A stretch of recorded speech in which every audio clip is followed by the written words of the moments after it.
अलवर के राजगढ़ में पालिका की ओर से अतिक्रमण हटाने के दौरान 2 मंदिर भी तोड़ दिए गए। इसका वीडियो सामने आने पर भाजपा नेताओं ने कांग्रेस सरकार पर जमकर हमला बोला। तो अब स्थानीय विधायक ने राजगढ़ नगर पालिका के भाजपा बोर्ड पर निशाना साधा है। इस मामले में कलेक्टर शिव प्रसाद नकाते से बात की सहयोगी अश्विनी यादव ने। अलवर के राजगढ़ कस्बे में नगर पालिका की ओर से अतिक्रमण हटाया गया। 17 और 18 अप्रैल को हटाए गए अतिक्रमण में 2 मंदिरों को भी हटा दिया गया। अब राजनीतिक रूप से आरोप प्रत्यारोप लग रहे हैं कि क्यों मंदिर हटाए गए, क्या धार्मिक भावनाओं को आहत किया गया। हमारे साथ जिला कलेक्टर हैं अलवर के। सर, ये पूरा मामला अभी किस तरह से है? क्या मंदिरों को हटाया जाना ज़रूरी था? क्या वो रास्ते में थे? क्या आपने से अनुमति ली गई थी या नगर पालिका ने खुद ने सब कार्रवाई की? मुख्य रूप से नगर पालिका की सर्वसाधारण सभा की बैठक में ये निर्णय लिया गया था कि जो रास्ता है उसको चौड़ा करने के लिए और कंस्ट्रक्शन करने के लिए अतिक्रमण जो भी है वो सारे अतिक्रमण हटाए जाए। तो इस तरह से सर्वसाधारण सभा में बैठक में निर्णय पारित हो गया और उस निर्णय की पालना के अनुकरण में जो नगर पालिका के अधिशासी अधिकारी ने उपखंड अधिकारी और पुलिस अधीक्षक से जाब्ता और मजिस्ट्रेट की सहयोग मांगा गया। उस सहयोग मांगने के अनुसार उपखंड अधिकारी और संबंधित लोगों ने दिनांक 17 तारीख को ये जाब्ता और जो आवश्यक सहयोग है प्रदान किया गया था। जो अतिक्रमण में दुकानों के साथ कुछ मंदिरों की बात जो आई हुई है उसमें संबंधित सभी को समयावधि से पहले नोटिस दे दिए गए थे। नोटिस दे के बातचीत की गई थी और बातचीत के बाद हटाया गया, ये नगर पालिका द्वारा बताया गया है। तो और उसके साथ ही जो मूर्तियाँ थी उनको ससम्मान अन्य जगह पे अन्य मंदिरों में स्थापित करने के पश्चात ही अतिक्रमण हटाए गए। ये वास्तविकता है। 8 सितंबर को नगर पालिका ने स्वायत्त शासी संस्था होने के नाते एक प्रस्ताव पास किया और उसमें राजगढ़ कस्बे के बीचों बीच मास्टर प्लान के अनुसार सड़क को चौड़ी किया जाना था। उसके आधार पर ही अतिक्रमण हटाए जाने थे। नगर पालिका में भाजपा का बोर्ड है। इसमें राजगढ़ विधायक जो कांग्रेस से आते हैं उनका साफ सा आरोप ये भी था कि नगर पालिका में भाजपा का बोर्ड है, उन्हीं के द्वारा प्रस्ताव किया गया, इसलिए इस तरह के आरोप गलत हैं। दूसरी तरफ 2 मंदिर हटाने की बात आई है, जिसमें एक मंदिर में स्थानीय लोगों द्वारा मूर्तियां हटाएगी और दूसरे में नगर पालिका की ओर से मूर्ति हटाई गई है, जिन्हें अभी पदस्थापित नहीं किया गया है। प्राण प्रतिष्ठा उनकी अभी नहीं कराई गई है। Ashwini Yadav, first India news, Alwar.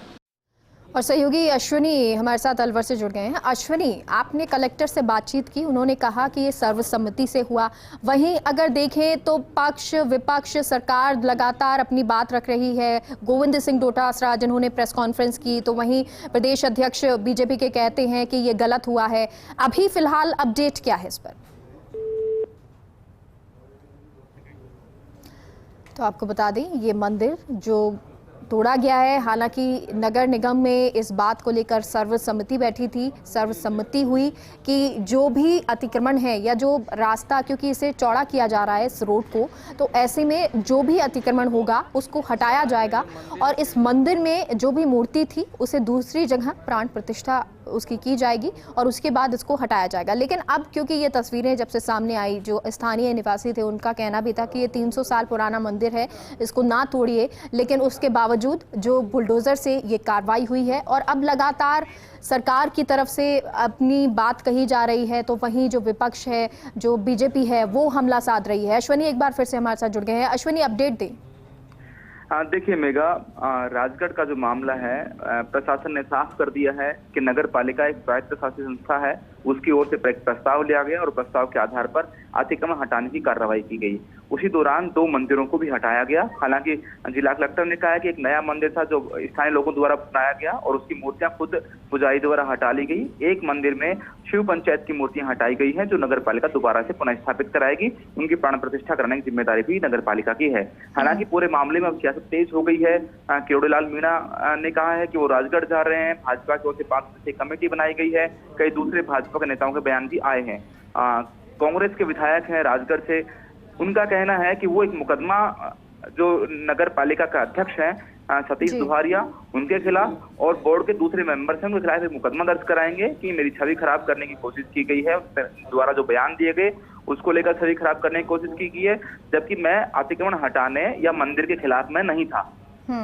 और जो भाजपा का चूंकि बोर्ड है नगर पालिका में और भाजपा के बोर्ड द्वारा ही ये फैसला किया गया, उसके बाद ये अतिक्रमण हटाने का और मंदिरों को हटाने का फैसला किया गया, उनके द्वारा किया गया, जिसमें विधायक को कोई लेना देना नहीं था। तो इस तरह से सियासत इस पूरे मामले में गर्मा गई है।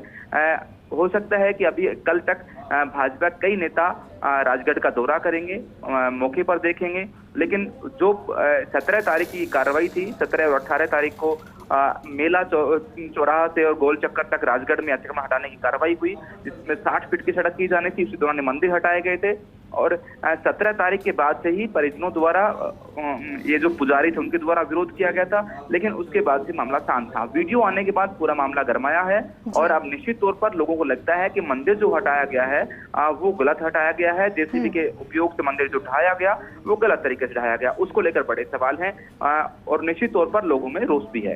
बिल्कुल, तो कई सवाल यहाँ पर उठ रहे हैं। नगर पालिका जो कहती है कि सर्वसम्मति से ये अतिक्रमण हटाने की बात हुई थी, वहीं स्थानीय लोग विरोध कर रहे हैं, तो जो सरकार है अपना पक्ष भी रख रही है। बहुत बहुत शुक्रिया अश्विनी पूरी जानकारी के लिए।